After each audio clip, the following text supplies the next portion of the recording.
Number 9. Ex-Ballerina.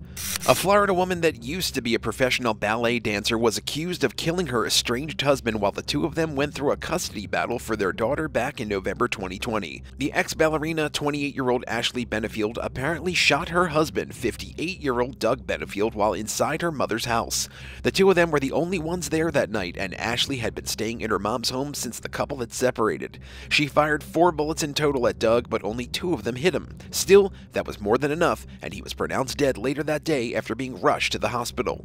The two of them were in a bitter battle over who would get full custody of their daughter, and Ashley was trying to keep the child away from her father as far as possible. She started filing domestic violence complaints against him, and soon she found out she was pregnant. But the judge overlooking the case found no actual evidence of violence or abuse from the man, and even went as far as saying that Ashley's stories didn't have a, quote, scintilla of truth. She tried to claim that she was just defending herself, but after a thorough investigation, they discovered that Doug had his back turned to the woman when she fired at him. They found the shooting to be completely unprovoked and consequently charged Ashley with second-degree murder. The last update in the case came a few months ago in June 2022 when Ashley pleaded not guilty, but she is still awaiting trial and sentence. Hopefully, justice will be served in the end. Number 8. Death of a dancer. In September 2021, a former dancer turned marketing executive from Wimbledon, England, was stabbed to death by her boyfriend at home in Northamptonshire. After his crime, the man then turned the knife on himself. 22-year-old Maddie Durden-Hollamby was described as a, quote, talented dancer by her family. She was a creative soul who carried her artistic talent into a marketing career. It's believed that she started dating 41-year-old Ben Green after meeting him through work, since he also worked in marketing as a director for a water management company. It was revealed through the investigation that the couple had multiple discussions about breaking up before the tragic incident, and it could have been a main motive for the killing. He must have had the, quote, if I can't have her, nobody can, end quote, mentality, and after seeing what he had done, killed himself as well. The tragedy devastated both families, and the dark reality of the situation shocked those who knew Green. Apparently, according to one of his neighbors, he had a tendency to date younger women, and the relationships never lasted long. She also described Green as difficult to get to know and arrogant. Maddie's father didn't like the fact that his daughter was dating an older man and said he found the man to be controlling, and a family friend even said, quote, any parent would be worried if their 22-year-old daughter came home with a man like this, end quote. Unfortunately, everyone was right about Green, and the relationship tragically ended in the death of Maddie Durden-Hollamby. Number 7. Forgive Me. In New York, a dancer who once performed on Broadway was charged with murdering his boyfriend in August 2016, and after committing the brutal crime, he begged for forgiveness on his Facebook page. Marcus Bellamy, who also worked as the dance captain for the Broadway show Spider-Man Turn Off the Dark, was charged with manslaughter for the murder of his lover, Bernardo Almonte. The two of them were in a relationship, and there had been reports of multiple fights taking place in their apartment in Morris Heights. One of the altercations became physical, and Almonte was sadly bludgeoned and strangled to death.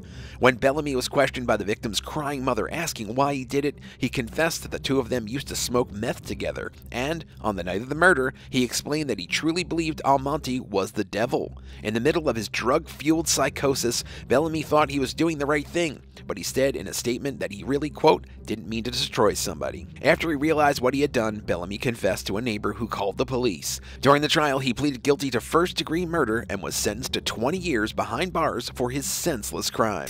Number 6. Devil's Breath Killer. In the UK in 2019, a gifted dancer had his life cut short after meeting with a man he met on the Grindr app who poisoned him with a drug called the Devil's Breath. Irishman Adrian Murphy worked as a dance teacher and choreographer for the Royal Academy of Dance in London, but he decided to take a year-long sabbatical from work. He was still on the break at the time of his killing. The murderer, 26-year-old Joel Osei, created a fake dating profile using the popular app and tricked Murphy into meeting up.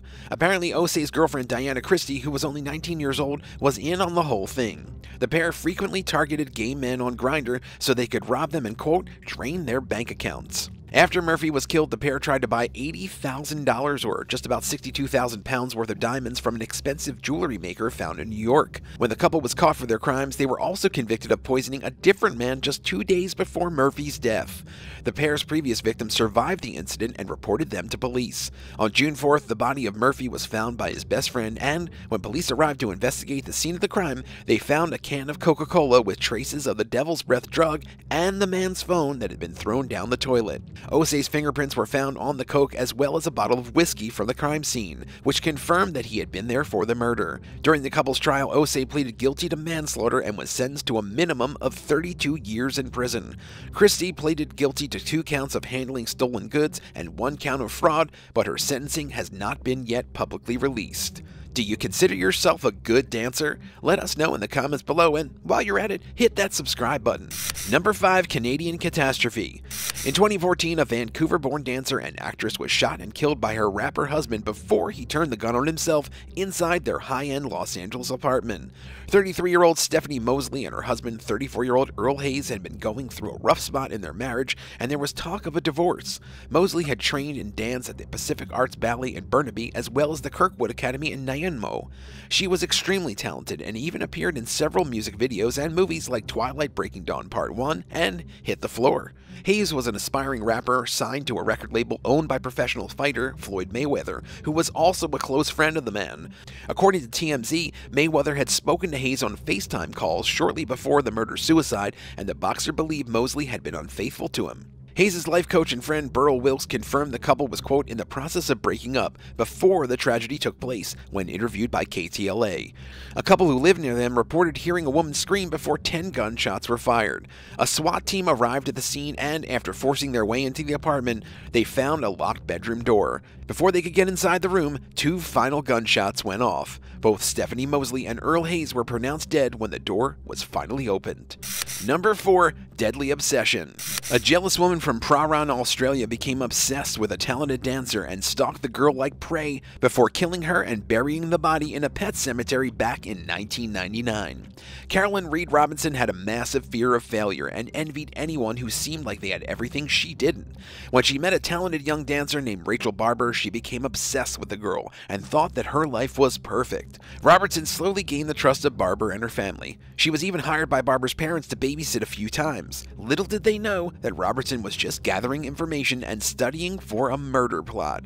Robertson had hated her life and kept a journal detailing all of her messed up inner thoughts, and she also wrote out the plan that she had concocted to kill Barber. She was jealous of the girl's natural talent and wished she could trade places. She lured Barber to her apartment and convinced her that she would earn $500 participating in a psychological survey.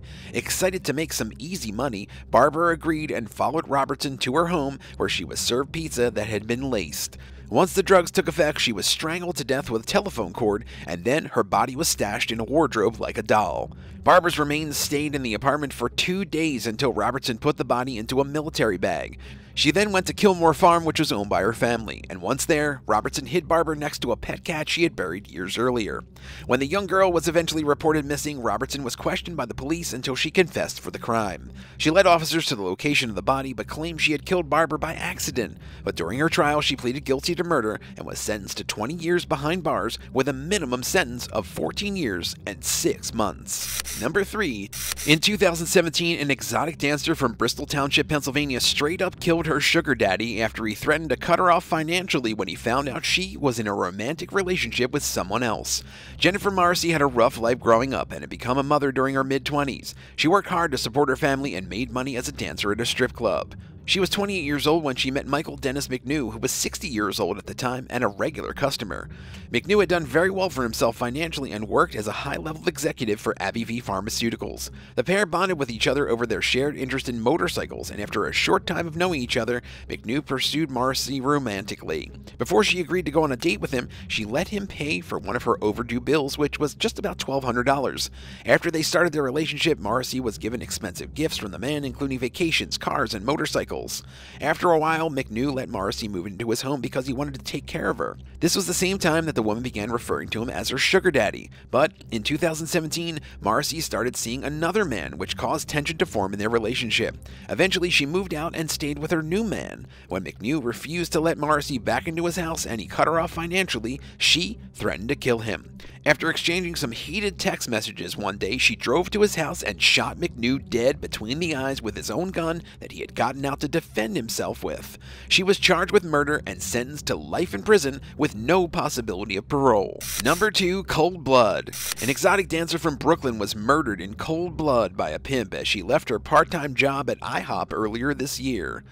Imani Armstrong worked hard to make a living for herself and made money as a stripper and waitress. She had one child with Clarkson Wilson, and it's believed that Wilson is a pimp and would later be held responsible for her murder. He apparently knew Armstrong's schedule very well and followed her to IHOP, where he waited outside for 5 hours until she finished working. He then followed the girl from a distance for a few blocks after she left the restaurant, and when he decided it was the right time, he put on a mask and sweatshirt, then ran up behind Armstrong before fatally shooting her. There was no clear motive for the killing, and at his first hearing, he refused to speak about the incident at all. The murderer had at least 20 arrests under his belt already and was set to be back in court for sentencing on September 8, 2022. With his extensive criminal past, it's unlikely he'll avoid going to prison. Number 1. Masked Assassin. In December 2020, a skilled Russian dancer from Moscow was killed by a masked assassin right in front of her apartment. 30-year-old Natalia Pronina was shot twice in the chest after coming home from a choreography session with some friends. She was rushed to a nearby hospital but was pronounced dead just 2 hours later. Authorities working to solve the murder believe the shooting was committed as part of a, quote, professional contract killing, end quote. It was reported that before shots were even fired, the suspect distracted Pronina's friends and other eyewitnesses by setting off a stun gun grenade to keep the attention off of him. According to Natalia's loved ones, she didn't have any enemies, but she often performed for rich clients who could have been responsible. Her boyfriend, Alexander Kravchenko, denied any involvement in the murder, but claimed Pronina did have a stalker. The woman's killer and suspected stalker have not yet been identified, but an investigation is ongoing. Would you rather work as a dancer on Broadway or in a music video? Let us know in the comments below, and don't forget to subscribe if you haven't already. Thanks for watching, and we'll see you next time on The Bad Badger.